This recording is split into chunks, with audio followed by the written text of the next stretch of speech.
Hello friends, स्वागत है पूरी न्यू वीडियो में। और आज की इस वीडियो में हम लोग डिस्कस करने वाले हैं डायमेंशन फार्मूला। और आज मैं आपको और एक्सप्लेन करने वाला हूं कि CGS और MKS होता क्या है।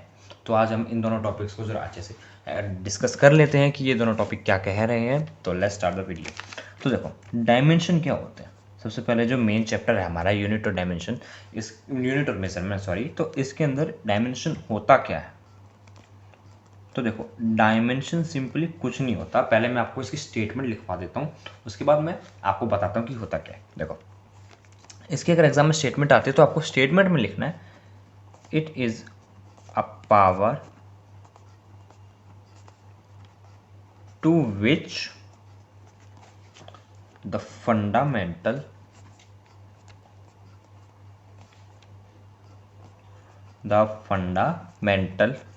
quantities are raised to express the physical quantity। अब सिंपली समझो इसका मतलब क्या है। डायमेंशन क्या होता है। डायमेंशन होता है एक चीज, मतलब किसी चीज का पावर, मतलब जो हमारी फंडामेंटल क्वांटिटीज होती है। अब मैंने आपको फंडामेंटल क्वांटिटीज क्या बताई थी, जैसे हम ले लेते हैं, मैंने बताया था आपको, मास बताया था, एल बताया था, लेंथ बताई थी, टाइम बताया था। ये मैंने फंडामेंटल क्वांटिटीज आपको बताई थी। तो सपोज अगर हम इसकी बात करें तो इनके ऊपर अगर कोई ना कोई पावर जैसे लग जाती है तो उन पावर से इनका जो डायमेंशन होता है वो एक्सप्रेस होता है। तो सिंपली समझो कि ऐसे होता कैसे। अब सपोज एल है, एल मतलब लेंथ। अगर हम सिंगल लेंथ की बात करें, समझो अगर हम सिंगल लेंथ की बात करें तो मतलब ये क्या होगा, वन डायमेंशन हो जाएगा। नहीं हो जाएगा। अगर हम लेंथ इनटू लेंथ की बात करें तो क्या मतलब कि ये हमारा कोई इसमें 2D में आता है। Length into length 2D shape में आता है ना हमारा। अब हम बात करें एल इंटू एल, अब हमारा ये डायमेंशन फिर से चेंज हो गया। अब ये हमारा 3D में आ जाता है। समझे, मतलब समझ रहे हो मैं कहना क्या चाह रहा हूँ। सिंपली मतलब इसका मतलब यही है कि देखो, पावर से हमारा रिलेशन है कि हमारा जैसे जैसे पावर इंक्रीज होता रहता है वैसे वैसे हमारा ऐसे का नाम है डायमेंशन बढ़ते रहते हैं। सिंपली डायमेंशन का पावर से रिलेटेड होता है। हमारे जो फंडामेंटल क्वांटिटीज है इनके ऊपर जब हम पावर लगाते हैं, मतलब पावर जैसे जैसे आती है वैसे वैसे इसके अंदर हमारे इसमें फिजिकल क्वांटिटीज के अंदर हमारे में डायमेंशन एक्सप्रेस हो जाते हैं अपने आप। तो सिंपली इसमें डायमेंशन में मतलब यही है, सिंपल सा, कुछ भी इसमें ज़्यादा प्रोसा नहीं है, लपासा नहीं है। सिंपल डायमेंशन सिर्फ यही कहते हैं। आपको ये पता, जैसे आपने 2D पढ़ा हुआ है तो डायमेंशन नहीं होता है 2D डायमेंशनल, 3D डायमेंशन। तो क्या है ये सारी चीज़ें। डायमेंशन मतलब ये चीज़ होती है ना, एल इंटू मतलब एल की पावर कितनी होगी, एल की पावर 3 होगी। तो 3 मतलब क्या कि वो 3 डायमेंशन है। तो सिंपली ऐसे होता है। तो डायमेंशन में से ज़्यादा कुछ भी नहीं था, सिंपली है। और बाकी देखो, इस चैप्टर के अंदर आपको काफ़ी ज़्यादा मतलब डायमेंशन याद करने को मिलेंगे। जैसे कि अगर मैं आपको कुछ बताऊं तो जैसे एरिया का डायमेंशन होता है, आपको मैं कुछ लिख देता हूँ, बाकी आपको देखो। सबसे पहले एरिया का डायमेंशन क्या होता है, एल इंटू एल। ठीक है, एल इंटू एल कैसे, क्योंकि देखो लेंथ इंटू ब्रेथ होती है, लेंथ इंटू ब्रेथ होती है हमारे पास। मतलब ये ब्रेथ की स्पेलिंग ठीक है गलत पता नहीं, देख लेना अपने आप। तो एल इंटू एल हमारा पता है एरिया होता है। तो एरिया मतलब इसमें क्या हुआ, हमने एल को 2 बार मल्टीप्लाई किया, इसकी 2 बार पावर आई, तो इसका मतलब क्या हुआ कि ये डायमेंशन है। चाहे किसी चीज़ की एक पावर भी हो वो भी एक डायमेंशन कहलाता है। तो इसी तरीके से हमारे डायमेंशन मतलब यही होता है कि मतलब किसी चीज़ को ऐसे एक्सप्रेस करना। अब समझो इस चीज़ को। अगर आप इस चैप्टर में बात करें तो मैंने आपको अपने पिछले पार्ट में बताया था कि सबसे ज़्यादा जो यूज़ होने वाली डायमेंशंस हैं, मतलब जो हमारी क्वांटिटीज़ आती है फंडामेंटल क्वांटिटीज़, तो सबसे ज़्यादा यूज़ आती है MLT। तो सिंपली समझो, अगर आपको कभी लिखना है किसी भी चीज़ को, अगर आपको इसमें लिखना है किसी भी चीज़ के डायमेंशन को, तो सिंपली आप स्टार्टिंग ही करोगे ऐसे ब्रैकेट लगा के MLT से। चाहे उस ऑब्जेक्ट में या किसी भी उस चीज़ में वो डायमेंशन ना हो। सपोज हम एरिया की बात कर लेते हैं, एरिया में M मास होता है नहीं, तो इसकी पावर कर दो 0। L है मतलब लेंथ होती है, हाँ भाई 2 है तो इसकी पावर कर दो 2। अब एरिया के अंदर हमारे पास टाइम है कहीं पे, टाइम तो कहीं भी नहीं दिख रहा, तो इसको कर दो 0। ठीक है, तो सिंपली आपको ऐसे लिखना है। आप चाहो तो अगर ऐसे लिखोगे एल की पावर 2, लेकिन ये ज़्यादा मतलब गलत नहीं होता, लेकिन मोस्टली हम इस चैप्टर के अंदर ऐसे MLT को साथ में लिखते हैं। और बाकी ये मतलब ये तो कॉमन रहता है, बाकी अगर इसके अलावा कुछ और ऐसे टेम्परेचर हो जाता है हमारा, मोल हो जाता है, अगर वो ऐड हो तो हम वो इसके बाद ऐड करते हैं। तो सिंपली इसको ऐसे रिप्रेजेंट करता है, आपको हर बार ml/t के साथ ही करना होगा। अब हम सपोज अगर वॉल्यूम ले लेते हैं, अब सपोज हमने वॉल्यूम ले लिया L into L into L. अगर हम वॉल्यूम की बात करें तो वॉल्यूम में हमारा m 0 हो जाता है, L आपके बाद 3 हो जाता है और T हमारा फिर से 0 हो जाता है। ठीक है, तो इसको भी ऐसे एक्सप्रेस करना है। और बाकी आपको अपनी, अगर आप अपनी फिजिक्स की बुक खोलोगे तो फिजिक्स की बुक में लास्ट पेजों में आपको डायमेंशंस काफ़ी सारे दिख जाएंगे। ज़्यादा याद मत करना, मतलब आप, मैं ये नहीं कह रहा सारे याद करो, स्टार्टिंग के बेसिक याद कर लो। जैसे हमारा फोर्स हो जाता है, हमारा प्रेशर हो जाता है, हमारे इन चीज़ें हो जाती है, ग्रेविटेशनल कांस्टेंट हो जाता है, इन चीज़ों के आप फॉर्मूले याद कर लो जो मेन है। बाकी आप जैसे जैसे देखो, अभी आप याद करने बैठोगे ना, अभी आपको याद होगा नहीं, कोई भी आपको डायमेंशन फॉर्मूला याद ही नहीं होगा पहली बात तो। जैसे जैसे आप अभी बुक पढ़ोगे, आगे आगे आप एक्सप्लोर करोगे, आप डायमेंशन खुद बनाने लग जाओगे। वो कैसे, अब देखो मैं बताता हूँ कि आप डायमेंशन खुद कैसे बना सकते हो। अभी सिंपल है, कभी हलवा है। अब सपोज मैं आपको बताऊँ कि जैसे फोर्स है, फोर्स का हमारा डायमेंशन होता है MLT-2। MLT-2 हमारा फोर्स का होता है। अब इसको हम खुद बना सकते हैं, मतलब हमारा MLT हम खुद बना सकते हैं, लेकिन कैसे, अब देखो फोर्स, तो हम फोर्स का अगर मैं फॉर्मूला लिखूं तो क्या नाम है, मास इंटू में एक्सेलरेशन होता ही नहीं होता, होता है। तो मास हमारे पास m आ गया। एक्सेलरेशन क्या होता है हमारे पास, क्या नाम है, v/t होता है एक्सेलरेशन। अब हमारे पास v क्या होता है, हमारे पास अगर हम v की बात करें तो हमारे पास क्या होता है, डिस्टेंस ही होता है, मतलब सॉरी डिस्प्लेसमेंट होता है। डिस्प्लेसमेंट बाय टाइम होनी चाहिए, कोट टाइम है नहीं है। अब देखो इसके अंदर हमारे पास, अब अगर मैं इसका डिस्प्लेसमेंट निकालूं तो देखो MLT, हर बार हमें ये लेना है शुरू में। इसमें मास कितना है, हमें एक मास दे रखा है तो सिंपली एक मास लगा दो। हमें पास क्या नाम है, डिस्टेंस दे रखा है L लेंथ, तो हाँ हमें डिस्प्लेसमेंट भी दिया हुआ है तो L लेंथ लगा दो। टाइम, हमें टाइम भी दिया हुआ है, लेकिन अब की बार जो हमारा टाइम है ना, वो टाइम हमारा नीचे है डिवाइड में, और डिवाइड में अगर कोई चीज़ आ जाती है ना किसी डायमेंशन में तो उसका साइन आ जाता है माइनस का। तो सिंपली इसको हम कर देंगे -2, क्योंकि ये है हमारा टाइम डिवाइड में। तो सिंपली देखो ये चीज़ और ये चीज़ होगी ना बराबर, बिल्कुल फोर्स की मैंने आपको बताई थी और मैंने फोर्स आपको बता दिया कि आप एक्सप्रेस कैसे कर सकते हो, मतलब किसी भी चीज़ का डायमेंशन बना कर सकते हो। काफ़ी सिंपल है भाई, देखो डायमेंशन बनाना काफ़ी ज़्यादा सिंपल है, आपको बस फॉर्मूला याद रखना और बाकी देख लेना है कि वो चीज़ बनेगी कैसे। ठीक है, डायमेंशन में कुछ नहीं है, और बाकी आपको स्क्रीन के ऊपर काफ़ी सारे वो दिख रहे होंगे और पेज नंबर भी दिख रहा होगा आपको कि किस पेज नंबर पे डायमेंशन है, वहाँ से आप मोटे मोटे याद कर सकते हो। ज़्यादातर एग्जाम्स में जो पूछे जाते हैं इनके क्वेश्चंस भी आते हैं, तो आप वहाँ से उनको याद कर सकते हो। तो सिंपली आपको देखो, मैं लास्ट टॉपिक ऊपर बता देता हूँ आपको। तो आज लास्ट टॉपिक मैं आपको बता देता हूँ कि MKS और CGS क्या होता है। देखो MKS और CGS ये दोनों भाई देखो यूनिट होती है एक तरीके की। आओ इन दोनों को डिस्कस करते हैं कि ये दोनों यूनिट है क्या, MKS और CGS। देखो फ्रेश पेज पे डिस्कस करते हैं। तो सबसे पहले हम देखते हैं MKS और है हमारे पास एक CGS। देखो चिंता मत करना, मैं आपको सारे टॉपिक्स कवर करूंगा चैप्टर के, आपको प्लेलिस्ट मिल जाएगी डिस्क्रिप्शन में, आप वहाँ जाकर देख सकते हो उस प्लेलिस्ट को, पूरी की पूरी एक्सप्लेनेशन को। तो फिलहाल हम इसके बारे में बात करते हैं। तो MKS देखो क्या होता है, MKS एक टाइप की स्टैंडर्ड अपर उसकी लिमिट होती है, जो कि मतलब इन चीज़ों में भी इस्तेमाल होती है। MKS के अंदर, MLT के अंदर MKS ही इस्तेमाल होता है। ये MLT है ना, इसके अंदर हमेशा MKS यूज होता है, और बाकी जो थोड़ी नीचे वैल्यू हो जाती है ना उसके अंदर हम CGS यूज कर लेते हैं। अब भाई ये बताओ कि ये है क्या, तो सिंपली समझो ये है क्या।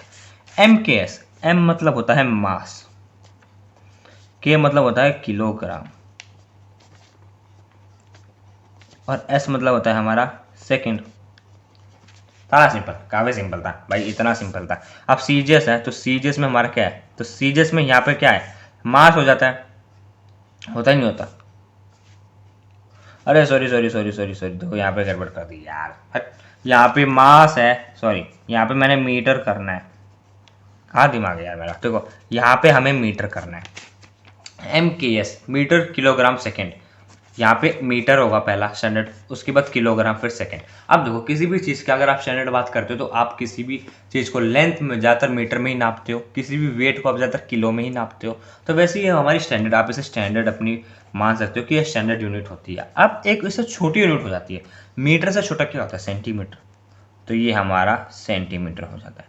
अब हमारा किलोग्राम है, किलोग्राम से छोटा क्या होता है, ग्राम, तो ये हमारी ग्राम हो जाती है। सेकंड का देखो सेकंड ही रहता है, ये चेंज नहीं होता है।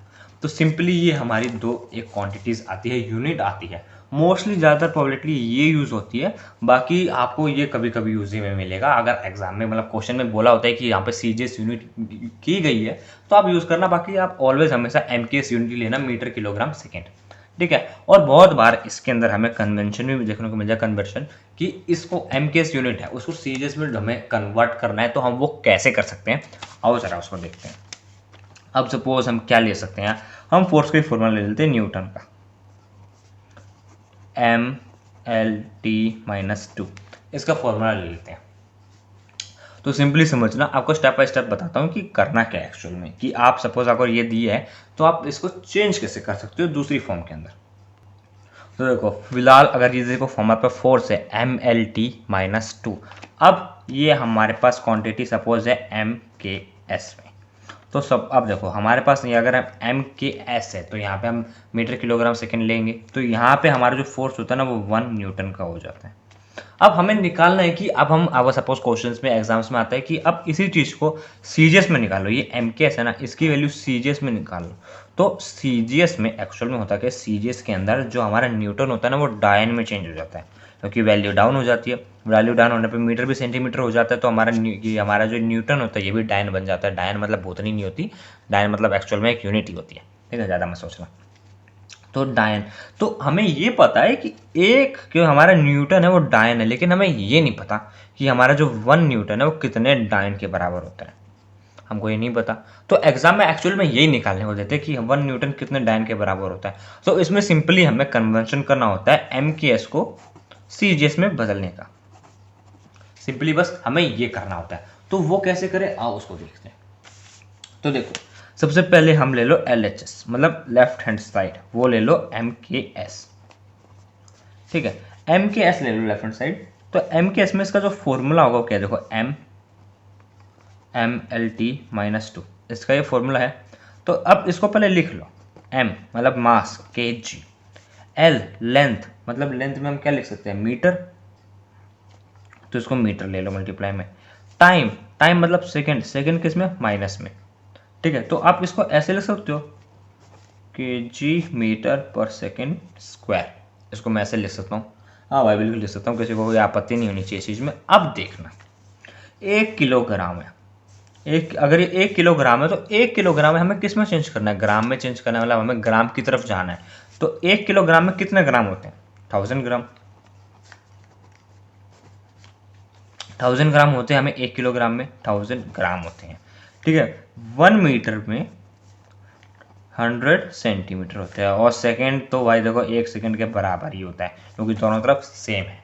अब ज़रा ध्यान से सुनना, एक्चुअल में ना होता क्या है, हमारा जैसे ये है 1 न्यूटन, अब हमें डायन निकालना है, तो हमें आगे एक्चुअल में फॉर्मूला होता है N M1 L1 T1 equals to में, अब यहाँ जो यूनिट होती है ना, यहाँ पे ये होती है MKS की यूनिट, ये बराबर होता है CGS के, जिसके अंदर ये N2 हो जाता है, MB2 हो जाता है, LB2 और TB2, बस सिंपली इसमें ये रहता है। हमको इसमें देखो हमें ये साइड पूरी दी होती है, बट ये साइड है ना, ये साइड, ये हमें इसमें सिर्फ MLT पता है, हमें ये N नहीं पता, और वही हमें निकालना है, क्योंकि हमें MLT ये पता है कि ये न्यूटन है, ये डायन होता है, लेकिन हमें N नहीं पता कि कितने न्यूटन, तो हमें यहाँ N निकालना होता है। तो सिंपली समझो N कैसे निकालोगे। अब देखो यहाँ पे हमने MKS है, MKS में हमारा N कितना है, यहाँ पे N हमारा ऊपर दिया हुआ है 1 है, तो यहाँ पे M कर दो 1 पुट। M मास, तो हमारे पास 1 kg मास होता है MKS में, मतलब मास किलोग्राम सेकेंड में 1 kg मास होता ही नहीं होता। अब 1 kg मास को अगर हमें वैल्यू निकालने तो इन दोनों की क्वांटिटी को सेम रखना पड़ेगा। तो यहाँ पे हम 1 kg मास को कर देते हैं अपना 1000 ग्राम, 1000 ग्राम कर सकते हैं। हमारे पास मीटर था, 1 मीटर को हम कितने सेंटीमीटर लिख सकते हैं, 100 सेंटीमीटर लिख सकते हैं, तो सिंपली ये लिख दिया। हमारा टाइम था, टाइम तो 1 सेकेंड ही रहेगा, ठीक है। लेकिन एक बात का आप जरूर ध्यान रखना, इन सब में एक पावर भी होती है, एक पावर होती है यहाँ पे इसकी A B C, और सेम पावर, जो पावर यहाँ पे होगी ना वही पावर इधर होगी, ए बी सी। अब देखो हमारे ए पे तो पावर 1 थी, तो इसको हम एज इट इज छोड़ सकते हैं। हमारे पे जो बी है एल, मतलब उस पर पावर भी 1 थी, तो उसको भी एज इट इज छोड़ सकते हैं। लेकिन हमारे सेकंड के ऊपर, मतलब टाइम के ऊपर तो पावर है जो कि है -2, तो हमें यहाँ पे पावर लगानी पड़ेगी -2 की। अब जरा आगे डिस्कस कर लेते हैं। यहाँ पे m की पावर n, हमें ये वैल्यू तो निकालनी है n2, तो इसको ऐसे लिख लो, हमारा m मतलब सॉरी m मास, तो यहाँ पे हमारा कितना होगा 1 ग्राम, क्योंकि ग्राम हमें एक ही यूनिट मिली हुई है, तो 1 ग्राम यहाँ पे यूनिट होगी। यहाँ पे लेंथ की यूनिट होगी 1 सेंटीमीटर, क्योंकि वहाँ पे यहाँ पे हमारे पास CGS है, सेंटीमीटर ग्राम सेकंड, जो कि हमारे पास सब 1 है। डायन में सब 1 ही होता है, बाकी आगे की वैल्यू डिफरेंट होती है जो कि हमें निकालनी है। और बाकी जो सेकंड है, सेकंड तो 1 का 1 रहेगा ही। और यहाँ पे सेकंड की पावर भी -2 रहेगी, क्योंकि यहाँ पे मैंने क्या बताया, यहाँ पे C जो रहेगा, यहाँ पे जो पावर रहेगी वहाँ पे भी सेम पावर इस तरफ रहेगी। अब जरा ध्यान से समझना। अब देखो यहाँ पावर हमारी सारी यूनिट सेम है, gram centimetre second, gram centimetre second. अब देखो n2 निकालना है, मतलब हमें ये पावर n2 निकालनी है, तो n2 निकालने के लिए n2 को इधर रखो, बाकी सब इधर शिफ्ट कर दो। तो ये 1 है, इसको मैं लिखूँ ना लिखूँ एक बराबर बात है, तो पहले ये 1000 लिख लो, इसकी पावर कुछ नहीं तो इसको मैं मल्टीप्लाई में लिख सकता हूँ, फिर ये 1000 लिख लो, इसकी पावर -1 है, तो इसको -1 में रखते हैं। इसको लेना ग्राम, इसको लेना सेंटीमीटर, इसको लेना सेकंड, -2, इसको इधर लेंगे पूरे को। अगर हम इधर लोगे तो यहाँ पे 1 ग्राम आ जाएगा इसके नीचे। देखो ग्राम को ग्राम से ही मल्टीप्लाई कर डिवाइड करोगे, सेंटीमीटर को सेंटीमीटर से ही करोगे, और सेकंड को सेकंड से करोगे। ठीक है, यहाँ पे अपना ये n2 है जो कि हमें निकालना है। अब देखो ग्राम से ग्राम काट सकते हो, सेंटीमीटर सेंटीमीटर, और सेकंड से सेकंड, क्योंकि ये सेकंड भी देखो -2 है, -2 का सेकंड -2 से कट गया तो फुल फिनिश। अब इसके अंदर हमारे पास क्या बचा, 1000 और 100 बचा। अब निकाल लो भाई इसकी पावर, कि कितनी पावर टोटल बची हमारे पे, कितनी पावर हम पे निकली। अब जरा डिस्कस करते हैं, मतलब देखते हैं। तो यहाँ पे इसके कितने जीरो, 1 2 3, 1 2 3 निकले। अब इसके 2 जीरो लगा दो, 4 5, तो हमारे पास निकल गया कि n की पावर कितनी। तो इससे हमें क्या पता चला कि हमारा 1 न्यूटन 1 2 3 4 5 3 की 1,00,000 डायन के बराबर है। मतलब भाई 1,00,000 मतलब 1 लाख डायन हमारे बराबर होता है 1 न्यूटन के बराबर। तो इससे हमने निकाला। तो सीजीएस देखो, एम के सीजीएस ज़्यादातर इसी चीज़ में काम आता है, इन वैल्यूज़ को निकालने में ही बस काम आता है एम के सीजीएस, बाकी कोई काम नहीं इसका। ठीक है, सिंपली क्या नाम है, इसमें वैल्यू कन्वर्शन में काम आता है, और बाकी सीजीएस एम के का कोई काम नहीं है भाई पूरे उसमें। आपको मतलब सिंपली ये किया जाएगा, और ज़्यादा इसमें इंक्वायरी करी भी नहीं जाएगी कि भाई क्या है, क्या बोलना चाह रहा है। तो ज़्यादा इसमें इंक्वायरी वैंक्वायरी कुछ नहीं करेंगे, सिंपली आपसे ये पूछेंगे कि कन्वर्शन करके बता दो कि किसकी क्या वैल्यू निकलेगी। हर बार आपको MLT सब दिया होगा, बस आपको ज़्यादा टाइम ये n निकालना चाहे तो ये नहीं दिया होगा, ये दे देंगे तो आपको बस इधर शिफ्ट करके ये निकालना है। ये अगर ये दे दिया होगा तो ये नहीं दिया होगा, इधर करके इधर शिफ्ट करके निकालना है। सिंपल। MKS मतलब मास किलोग्राम सेकेंड, CGS मतलब सेकेंड क्या नाम है सेंटीमीटर ग्राम सेकेंड। सिंपली इतना ही था और कुछ नहीं था। ये हमारी यूनिट्स के अंदर आते हैं, MKS और CGS ये यूनिट्स में आते हैं, इस चीज़ को याद रखना। अब ये तो यूनिट्स है। देखो यूनिट के अंदर मैंने क्या बताया आपको, 2 तो बता दिए, एक मैंने आपको बताया MKS, एक मैंने आपको बताया CGS। ठीक है, एक और आता है इसके अंदर, एक आता है हमारा FPS। अब भाई ये FPS क्या है भाई, सुना तो पहली बार है। FPS है क्या, अभी लोगों के दिमाग में ये आया होगा। हमने मतलब ज़्यादातर लोग तो FPS मतलब क्या गेम में समझते हैं कि FPS होता क्या है। तो देखो FPS होता क्या है, एक टाइप का ब्रिटिश पैटर्न जैसा होता है। ब्रिटिश की जो हमारी ब्रिटिश है ना, ब्रिटिश शायद ब्रिटिश की होती है, याद नहीं मेरे को, बाकी देख लेना। उसकी मतलब उस वहाँ की सॉरी वहाँ की यूनिट है, ब्रिटिश की यूनिट है। तो यहाँ पे F मतलब क्या होता है, F मतलब होता है हमारा फुट, मतलब 1 फुट 2 फुट 3 फुट हाइट तुम अपने फुट में ही नापते हो ना, तो ये हमारा F मतलब होता है फुट। P मतलब होता है पाउंड। अब भाई देखो ये लोग भी सेकंड को तो सेकंड ही रखते हैं, तो बाकी S मतलब हो गया यहाँ पे भी सेकंड। तो MKS में कितना हो जाता है, MKS में या मीटर हो जाता है या किलोग्राम हो जाता है। और यहाँ हो जाता है सेकंड। सेंटीमीटर में मतलब एसईजेस में यहाँ सेंटीमीटर हो जाता है, यहाँ ग्राम हो जाता है, और यहाँ भी सेम सेकंड हो जाता है। तो ये हमारी यूनिट की थी, हमारी तीन मतलब हमारी यूनिट की तीन टाइप से एमके, सीजीएस और फुट। ज़्यादातर क्वेश्चंस आपको इन दोनों के पूछे जाते हैं। इसमें सिर्फ पूछा जाता है कि एफपीएस होता क्या है और एफपीएस में मतलब क्या क्या चीज़ें आती है, तो बस सिंपली यही पूछा जाता है। इसकी इसकी कन्वर्जन नहीं आती, इन दोनों की कन्वर्जन ही आती है सिर्फ। बाकी सॉर्टेड है भाई। देखो इतना ही था यूनिट्स के अंदर। डायमेंशन के अंदर अभी आपको सिंपली शुरू के ये डायमेंशन मैंने आपको बताया, डायमेंशन आपको डेफिनेशन बता दी, डायमेंशन होता क्या है, डायमेंशन फॉर्मूला क्या होता है, ये सब चीज़ मैंने आपको बता दी। बाकी अगले उसमें मैं वीडियोस में इसको पूरा प्रिंसिपल ऑफ होमोजेनिटी भी डिस्कस करूंगा, तो उस पार्ट को देखना मत भूलना। बाकी आज की वीडियो में इतना ही, मिलते हैं अपनी अगली वीडियो में, तब तक के लिए बाय।